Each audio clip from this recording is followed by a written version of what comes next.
So Datuk, what is the next level lah Datuk rasa? Okey, yalah kalau kita tengok dari segi liga, of course kita di belakang bola sepak kan. Sebab bola sepak ni liga dia besar dan dari segi bagi saya macam hoki ni, of course kita ingin ke peringkat profesional, di mana kalau boleh di masa-masa akan datang tu saya ingin lihatkan Liga Hoki Malaysia ni dia menjadi sebuah liga yang komersial lah, komersial di mana dia boleh menarik minat lebih banyak pasukan, dia boleh menarik minat lebih banyak sponsorship, banyak aspek-aspek komersial lah. Kerana bagi saya apabila kita pergi ke satu tahap lagi, terutamanya produk yang at the moment ni kalau kita tengok produk adalah national team kan, perempuan, lelaki, junior, remaja dan sebagainya.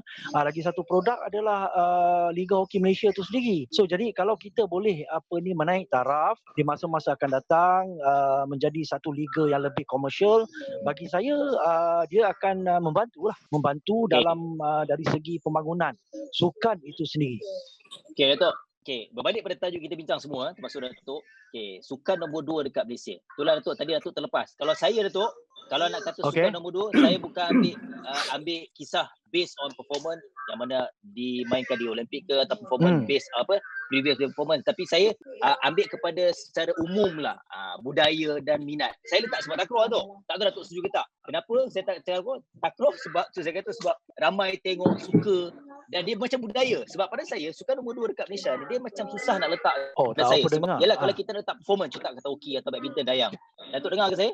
Tapi dengar kalau sukan tu pun banyak berikan pencapaian baik pada Malaysia, tapi bukan jadi satu fenomena dan budaya untuk negara kita. Saya rasa yalah tak boleh kita katakan sukan nombor 2 pada saya lah sukan pilihan. Tapi mungkin Datuk boleh share kenapa kalau ada orang cakap sukan hoki ni bukan antara sukan top 2 atau top 3 pilihan. Bagi Datuk punya personally. Kalau ada orang cakap macam tu Datuk, kenapa? Okey, bagi saya ni ialah macam kita nak letakkan sesuatu sukan tu nombor 2, nombor 3 dan sebagainya agak subjektif tau. Subjektif. Kalau kita tengok dari segi pencapaian setakat ni, of course kalau kita tengok di peringkat yang tertinggi macam badminton, terjun, basikal, terutama menerusi Azizul Hasni Awang kan basikal, dan sebelum ni Datuk Nicole David lah squash. Kalau kita tengok bowling pun mereka juga ada pencapaian yang begitu tinggi.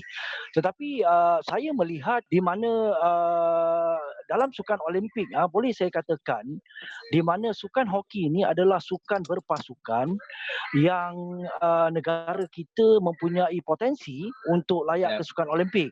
Walaupun daripada tahun 2000 selepas itu kita tak layak sehingga kini, tetapi saya masih lagi percaya di mana ni saya bercakap dengan sukan berpasukan sebab kalau kita tengok badminton, olahraga, basikal ataupun sport-sport yang lain adalah sukan individual.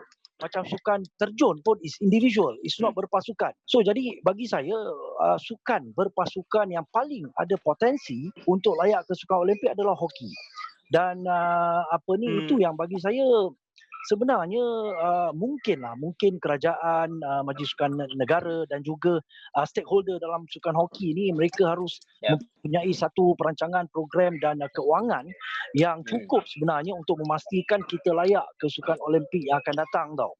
Dan bagi saya juga kalau kita nak cakap sukan nombor 2 juga di mana kalau kita tengok hoki mereka mempunyai dedicated pemberita tau untuk cover hoki ni daripada dulu. Kalau kita tengok setiap media lah media cetak, media elektronik dan sebagainya, mereka mempunyai kita talking about media cetak lah. Daripada dulu hingga sekarang mereka mempunyai dedicated reporter untuk cover sukan hoki. Daripada situ kita tahu di mana sukan hoki ni sebenarnya boleh dikategorikan antara sukan yang penting lah dan juga mempunyai followers. Walaupun kita tengok kadang-kadang macam Liga Hoki ni tak ramai orang datang tengok, tetapi kalau pasukan Malaysia terlibat dalam mana-mana kejohanan yang besar ataupun bertanding di negara kita ni, kita akan dapat melihat followers yang agak ramai juga yang mengikuti perkembangan hoki lah. Ramai juga. Jadi kalau nak letak nombor 2, nombor 3 ni agak subjektif jugalah Lan.